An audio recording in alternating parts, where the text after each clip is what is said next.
안녕하세요, 한창원 변호사입니다. 오늘 말씀드릴 주제는 왜 내 빚을 나라에서 탕감해 줄까입니다. 오늘 말씀드릴 주제는 개인회생, 개인파산에 대한 것입니다. 비슷한 제도로 신용회복위원회에서 하는 오커 제도를 알고 계실 텐데요. 이 제도는 나라에서 하는 게 아니고 그냥 신용회복위원회라는 법인에서 하는 것입니다. 그렇기 때문에 개인회생, 개인파산이 되는 경우에는 무조건 개인회생, 개인파산이 유리하다, 이렇게 보셔도 무방합니다. 그러면 혹시 왜 내 빚을 탕감해 주는지를 내가 왜 알아야 되느냐? 이 제도의 본질적인 목적을 아셔야 돼요. 왜 아셔야 되냐면 이 본질적인 목적을 모르시니까 괜히 개인회생, 개인파산을 하면서 내가 예를 들어서요, 도박을 해도 내지는 뭐 주식을 해도 뭐 코인을 하다가 채무를 냈더라도 빚을 탕감해주고 회복을 시켜줘라는 것이 이 제도의 일환인데, 그것을 이해를 하지 못하신다면 결론적으로는 내가 뭔가 도박을 했기 때문에 이거 안 되는 게 아니야, 이렇게 해서 제도에 접근을 안 하신다거나, 도박을 해도 개인회생은 된다고는 하더라 해서 접근은 했지만 이상한 악수를 두세요. 뭐 도박한 것을 어차피 내역을 보면 다 드러나는데 그걸 어떻게든 숨기려고 한다든지, 그렇게 해서 오히려 법원에서 더 안 좋게 찍혀서 회생 파산 제도에서 더 안 좋은 영향이 있을 수가 있다는 거죠. 그러면 개인회생, 개인파산의 제도의 목적은 뭐냐? 채무자 회생 및 파산에 관한 법률을 그냥 읽어보겠습니다. 1조. 이 법은 재정적 어려움으로 인하여 파탄에 직면해 있는 채무자에 대하여 채권자 등 이해관계인의 법률관계를 조정하여 채무자 또는 그 사업의 효율적인 회생을 도모하거나 회생이 어려운 채무자의 재산을 공정하게 환가 배당한 것을 목적으로 한다라는 아주 뜬구름 잡는 어려운 말들이 써져 있죠. 근데 이렇게 생각하셔야 돼요. 원래 원칙은 뭡니까? 내가 채무를 냈어요. 당연히 내가 끝까지 갚아야 되는 게 이 자본주의 사회의 원칙이죠. 우린 자본주의 사회에 살고 있습니다. 그런데 자본주의 사회라는 것도 제도가 완벽한 제도가 아니잖아요. 모든 제도에는 장단점이 있어요. 자본주의 사회의 원칙대로만 해버리니까 문제는 뭐냐?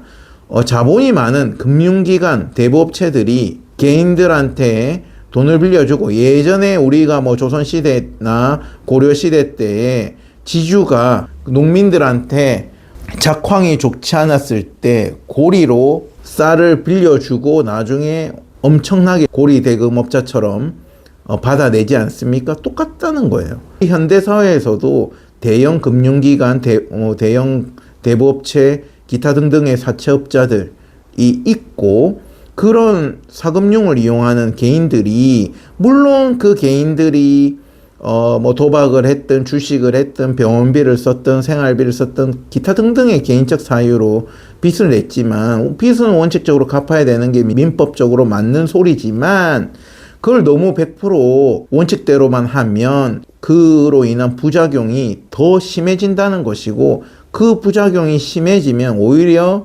금융기관도 제대로 돌아가지 않는다는 것입니다. 모든 제도에는 명과 암이 있기 때문에.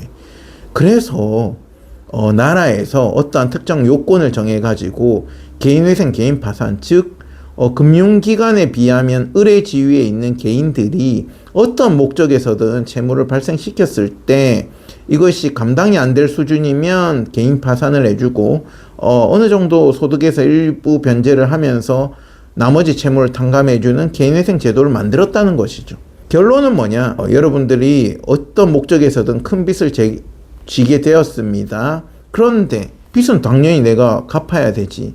이런 관점에서 어떤 A라는 사람은 6년, 7년, 10년 동안 열심히 빚을 갚았어. 빚이 근데 갚는다고 갚아집니까? 빚이 빚을 낳는다고 그 대부업체들의 상당한 이자를 부담해 가면서 10년 동안 열심히 해서 갚았다는. 그런데 이 사람이 10년 동안 다 갚고 나서 봤더니 개인회생, 개인파산이라는 제도가 있었어. 그래서 이 제도를 이용하면 전체 금액이 100인데 100도 갚지 않고 한 40만 그것도 분할로 갚고 이자도 붙이지도 않고 회생을 해준다거나 그 100의 채무를 전부 다 없애주는 제도가 있었다는 거죠.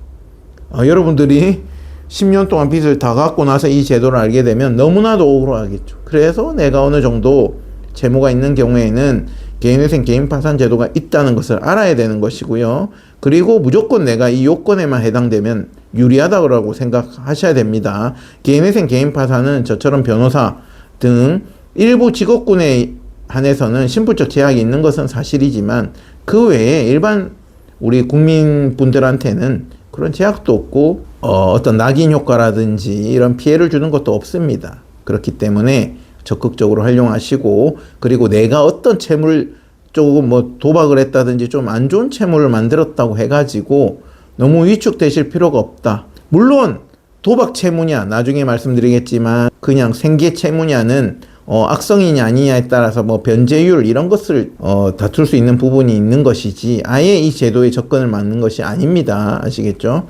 그렇기 때문에 개인회생 개인파산 제도를 잘 알아가시고 이 제도를 활용할 수 있다면 적극 활용하시기를 권해드립니다. 오늘은 여기까지입니다. 감사합니다. 전화 주시면 회생 파산 가능 여부 안내드립니다.